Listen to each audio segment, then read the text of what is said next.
J'ai essayé de retrouver à l'intérieur de ces rapports les propositions de solutions pratiques efficaces pour d'abord répondre à ce qui a été imposé à notre pays, c'est-à-dire la punition qui a encore ses effets, encore à ce jour. J'aurais souhaité évidemment que le rapport s'appesantisse sur ces aspects importants. J'aurais souhaité également relever quelle a été la contribution réelle du secteur privé pendant cette période. Je n'en ai pas rencontré. Et je pense que c'est extrêmement important que ce qui est prévu, nous retrouvions très rapidement pour travailler, parce qu'il n'y a aucun pays au monde qui s'est développé lorsque son secteur privé n'est pas actif et lorsqu'il ne prend pas part à l'activité économique. Donc, vous êtes incontournable. Il est important que nous nous retrouvions très rapidement.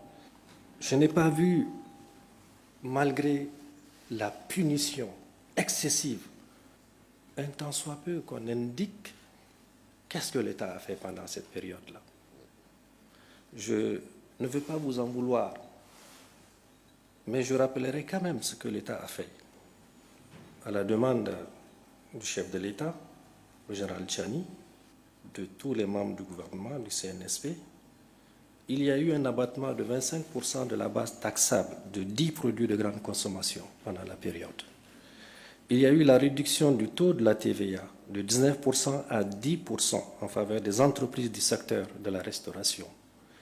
Vous savez, quand on parle de la pression fiscale, j'ai relevé évidemment qu'il est demandé encore des efforts de désarmement tarifaire, des efforts de défiscalisation et même, j'allais dire, une subvention qui est demandée à l'État, si on lit entre les lignes. Mais quelle est la situation à ce jour? On est à un taux de pression fiscale de 11%, c'est-à-dire sur 100, l'assiette à partir de laquelle on fait du prélèvement pour financer l'économie est à 11%. Notre pays était à quasiment 16% à la fin de l'année 2010. Il y a un recul à ce niveau. Donc le débat sur la fiscalité, c'est moins d'ailleurs la question sur le taux que la capacité de l'État et ses partenaires qui sont les secteurs privés notamment, de procéder à un élargissement de la base de prélèvement, c'est-à-dire qu'il y ait le maximum de ce qui contribue à l'impôt. C'est ça qui permet évidemment de disposer des ressources, les investir pour faire de la construction.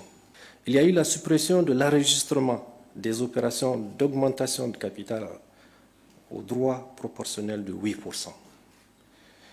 Il y a eu de la part de l'État l'octroi d'une subvention d'un peu moins d'1 milliard à la RINI pour renforcer sa production, parce que la période exigeait que nous soutenions les entreprises capables de produire pour faire face, disons en réponse à ce que la CEDEAO a fait. La CEDEAO a appliqué une punition qu'on n'a jamais vue par ailleurs dans le monde. On ne peut pas fermer une frontière, empêcher que des médicaments rentrent, que des céréales rentrent, qu'on coupe l'électricité et qu'on ferme de manière étanche les frontières. On a enregistré, lorsqu'on a coupé l'électricité dans nos centres de santé sur l'ensemble du pays pour cause d'absence de production de l'énergie, 375 morts. C'est très grave ce qui s'est passé. L'organisation de plusieurs convois d'acheminement des marchandises, notamment des produits de première nécessité. Ce sont vos produits. L'armée a consacré des moyens extrêmement importants. C'est des hommes et des femmes en tenue, c'est des avions de surveillance. C'est un effort considérable. Et on en a perdu des hommes. Vous avez également perdu des produits, nous en convenons. La simplification des procédures de passage portuaire à la frontière avec les pays de transit. La délivrance d'une vingtaine d'autorisations supplémentaires d'importation du riz pour garantir sa disponibilité sur le marché local. La création des cadres de partenariat avec l'État indien et chinois pour l'importation du riz. Mais je vais vous raconter rapidement ce qui s'est passé ce matin avec la mission du FMI qui est arrivée pour la revue à mi-parcours, 2 revues à mi-parcours. Déjà à Washington, on s'est mis d'accord sur la tenue de cette mission. Dans notre entendement, c'était une mission qui devait s'appesantir sur deux choses importantes. La première, sur comment aider notre pays à retrouver la normalité dans son ensemble. La normalité dans son ensemble, c'est d'abord l'aide à assurer sa propre sécurité. On ne demande pas au FMI de financer la sécurité du pays. Ça fait partie du rôle que l'État lui-même doit assurer. Mais nous avons mis en garde le FMI de nous en vouloir parce que nous avons déployé des ressources pour assurer la sécurité de notre territoire, pour assurer la sécurité des personnes et pour assurer la sécurité de leurs biens. Quelle que soit la beauté d'un programme, quelle que soit la pertinence d'une réforme macroéconomique, il faudrait être en vie. Il faudrait également, pour être en vie, il faudrait avoir une sécurité assurée. Et pour avoir une sécurité assurée, il faut avoir les moyens de sa propre sécurité. Je vous assure, vous ne pouvez pas imaginer ce qui est fait pour ça. Ces hommes en tenue ne dorment pas avec les moyens de bord. Donc nous avons dit, notre priorité, c'est d'abord notre propre sécurité. Le deuxième élément fondamental, au travers de la reprise, de retour à la normalité, c'est de voir comment est-ce que nous allons mobiliser des ressources pour répondre à ce défi sur le plan alimentaire. Il est important que quelque chose soit fait pour permettre d'abord à nos propres paysans de produire, toujours en lien avec la sécurité.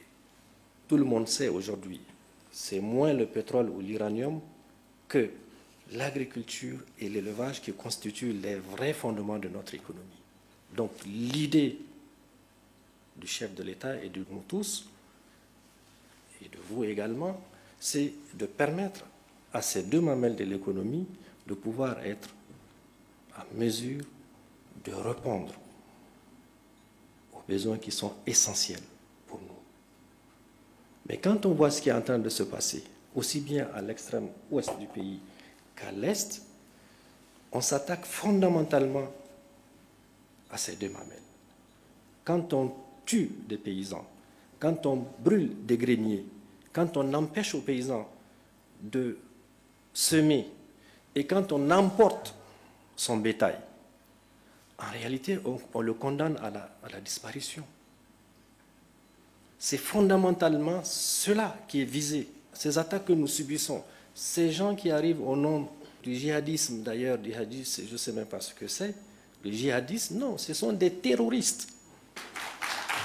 Vous les prenez, la plupart d'entre eux ne savent pas réciter le moindre verset du Coran. Pourtant, ils disent Allahu Akbar et ils tuent.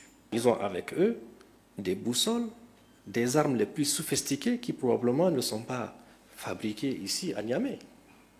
Il y a un problème de ce point de vue.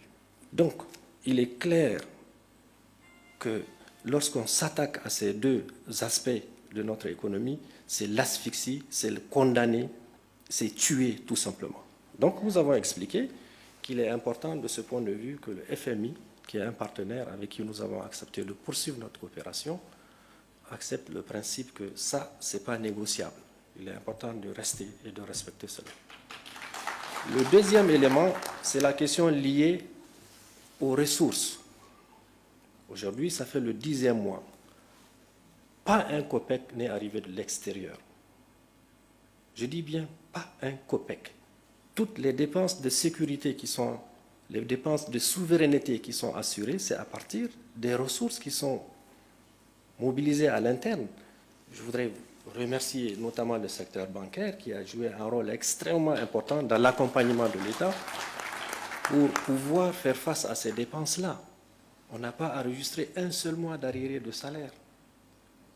Donc, en dehors de l'avance que nous avons eue à contracter auprès de nos partenaires privilégiés qui sont les Chinois, vous avez dû le suivre, mais toute cette ressource, nous avons décidé, les 2/3, de les consacrer à l'appurement des arriérés, d'abord extérieurs, parce que c'est ça qui va permettre de reprendre les investissements qui arrangeront à la fois le gouvernement, vous-même.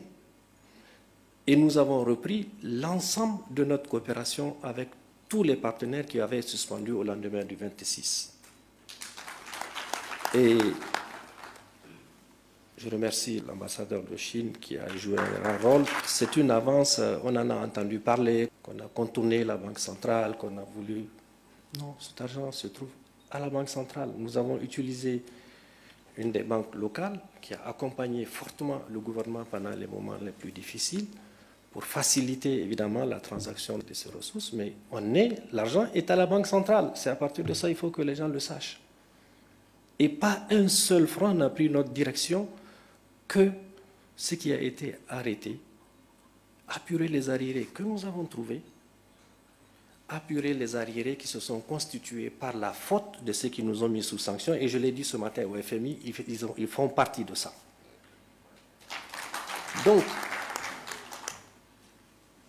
et troisième élément du FMI, c'est de parler de la transparence. À qui ils vont apprendre la gestion dans la transparence? Non, on leur a dit ça ce matin. Aucun franc n'a pris une autre direction que l'emploi réservé exclusivement pour assurer le salaire, pour faire face aux dépenses de la santé. Une rentrée qui s'est effectuée cette année, notamment l'année dernière, dans des conditions extrêmement... D'ailleurs, moi, je n'en ai même pas connu par le passé, mais ça s'est passé. Et chaque semaine, nous payons, évidemment, les bourses qui reviennent aux étudiants. Nous essayons maintenant, l'étape prochaine, c'est de voir, j'en ai entendu parler, comment est-ce que nous allons faire face au paiement des arriérés intérieurs qui sont dus aux opérateurs qui souffrent autant que le gouvernement. Donc, trois choses. La troisième et dernière chose, ils veulent savoir quelle est la stratégie du gouvernement dans la gestion des ressources pétrolières. Donc voilà, stratégie pour gérer. Deuxièmement, comment on va apurer les arriérés. Et troisièmement, avec la disparition de la Cour des comptes.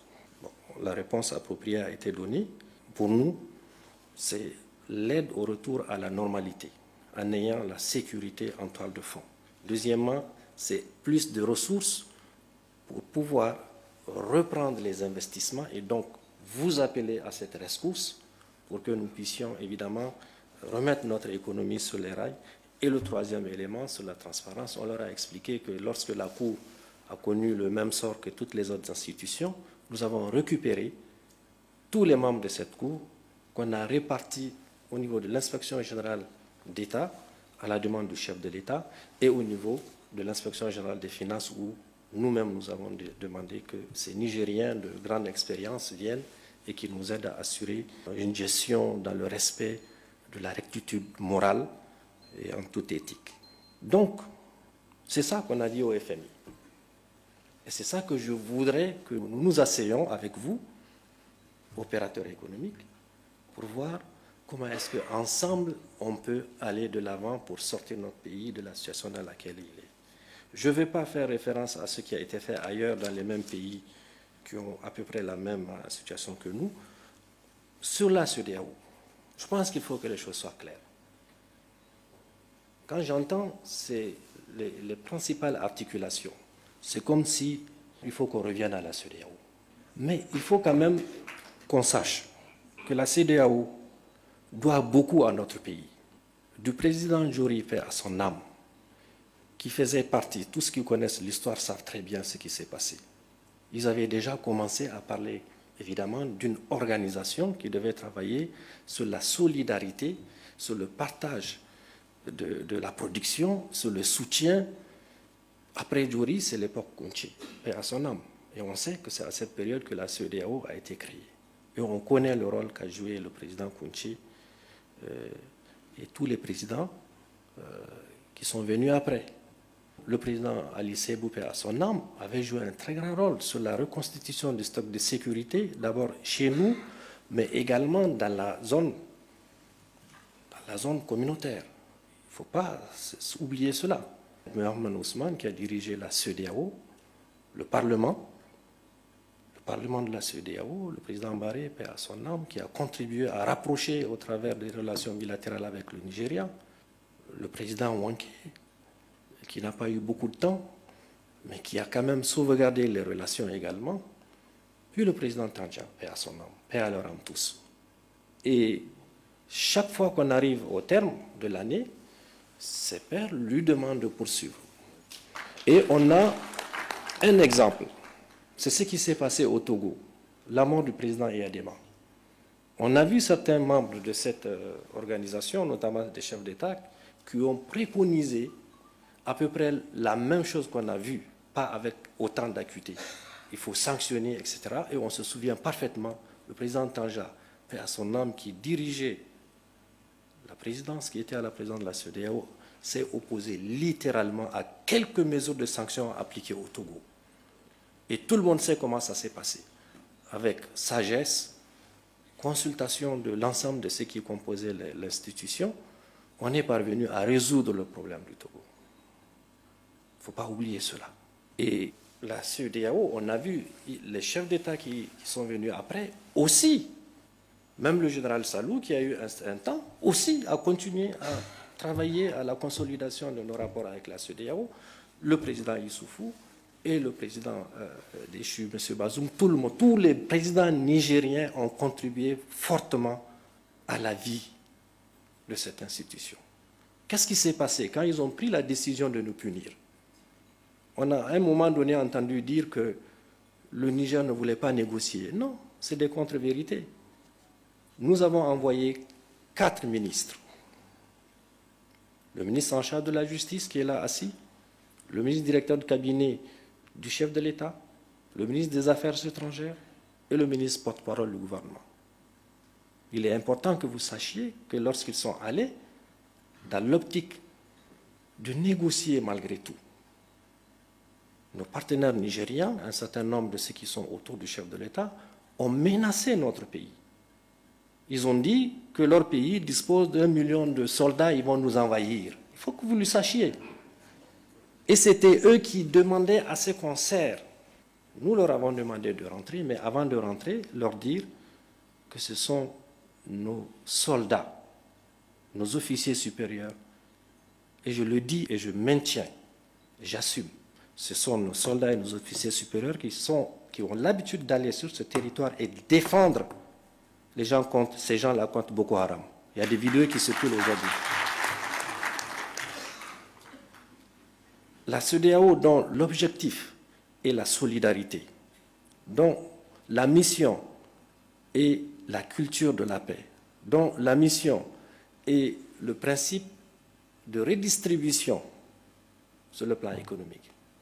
Elle a abandonné ses missions, elle s'est mise à parler de guerre, attaquer notre pays. Elle a oublié l'économie, elle parle politique. Elle a oublié la solidarité, elle ferme les frontières. C'est inacceptable.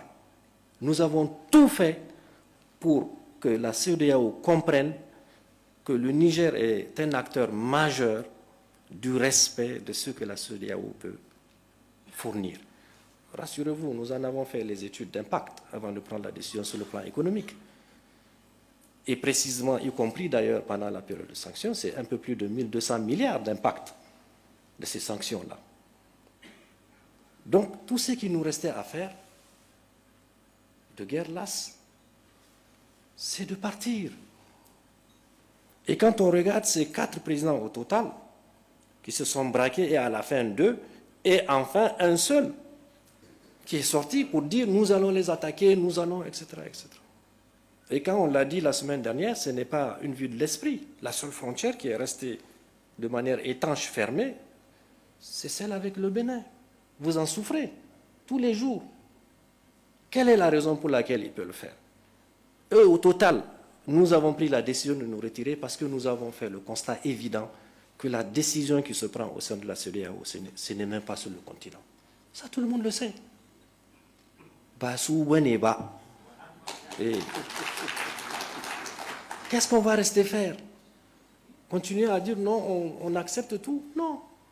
Donc, j'aurais bien voulu entendre un détail plus important sur ce que nous avons pris comme décision d'aller et de créer l'AES. Il y a eu la confédération la semaine dernière.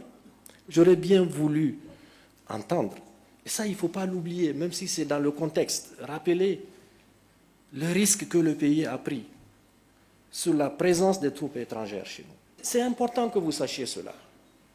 On a reçu la délégation américaine. Le général Modi est là assis. J'ai expliqué à la dame qui présidait la délégation que nous avons ici celui qui a dirigé notre armée, l'ancien chef d'état-major général des armées. Il est aujourd'hui ministre d'État chargé de la défense nationale. Je voudrais lui poser la question devant vous. Est-ce qu'il sait combien de soldats américains y a-t-il sur notre territoire et qu'est-ce qu'ils font? Il est là présent, il a dit qu'il n'en sait rien. Et c'est vrai. Mais est-ce qu'on veut qu'on laisse des gens sur notre territoire? Où c'est notre territoire, notre pays, on est souverain. Quand nous partions pour les assemblées annuelles du printemps du FMI et de la Banque mondiale, on a déposé une demande de visa en bonne et due forme. Premier ministre, les ministres. Mais lorsque un soldat américain, fût-il un officier supérieur, atterrit à l'aéroport de Niamey avec une simple carte d'identité, est-ce que ça c'est un respect pour notre pays? Non. Il a été remis dans l'avion. Et ça c'est une faute? Non. Au département d'État, quand nous avons été reçus, à 2 reprises, première fois à notre demande, la deuxième à leur demande, nous leur avons dit, ok, vous êtes à Agadez, est-ce que vous accepteriez que nos soldats aillent au Texas et rester là-bas, là, chez vous? Il n'y a pas de réponse. Et nous avons toujours dit, et je pense que c'est votre opinion, on préfère avoir des investisseurs américains qui viennent investir dans l'économie et ils savent parfaitement bien le faire, des grands travailleurs, c'est un peuple travailleur, plutôt que d'avoir des soldats dont on ne sait même pas ce qu'ils font chez nous. Il n'y a aucune animosité, aucune, je vous assure, que ce soit les Français qui sont partis ou les Américains, il n'y a aucune animosité. Nous étions, et nous en sommes, tristes de la situation, mais conscients des responsabilités qui sont les nôtres. Nous allons travailler ensemble. Moi, je voudrais encore une fois vous remercier. Ce diagnostic, nous le partageons totalement. Nous allons travailler progressivement à revenir sur les fondements. Nous allons vous réserver la place qui est la vôtre, parce qu'il n'y a aucun pays, encore une fois, qui s'est développé lorsque son secteur privé ne contribue pas à l'économie. C'est vous, la cheville ouvrière. Et le chef de l'État a donné instruction, nous-mêmes nous avons répercuté ces instructions pour que nous nous asseyions déjà, voir un peu comment est-ce qu'il faut continuer à assainir davantage l'environnement pour qu'il soit propice à l'attrait des investisseurs. Et vous en faites pas. J'ai retenu un mot important qui est la préférence nationale. C'est vrai qu'il faut qu'on vous donne, ça ne se justifie point qu'on réserve du travail à ceux qui arrivent, alors que nous avons des compétences localement qui peuvent parfaitement bien assurer. Et ça, nous allons veiller à ce que vous soyez privilégiés. Il y a le représentant du FMI, il m'écoute, ils sont là assis, c'est vrai. Il faudra que vous aidiez à cela. Donc, pour résumer, 1, on a besoin de nous protéger. 2, on a besoin des ressources nouvelles pour relancer l'investissement. Et c'est ce que nous essayons de faire. Et pour terminer, je sais qu'il y a beaucoup d'entre vous qui ont beaucoup fait des démarches pour que nous ouvrions notre frontière avec le Bénin. Mais ce n'est pas de gaieté de cœur.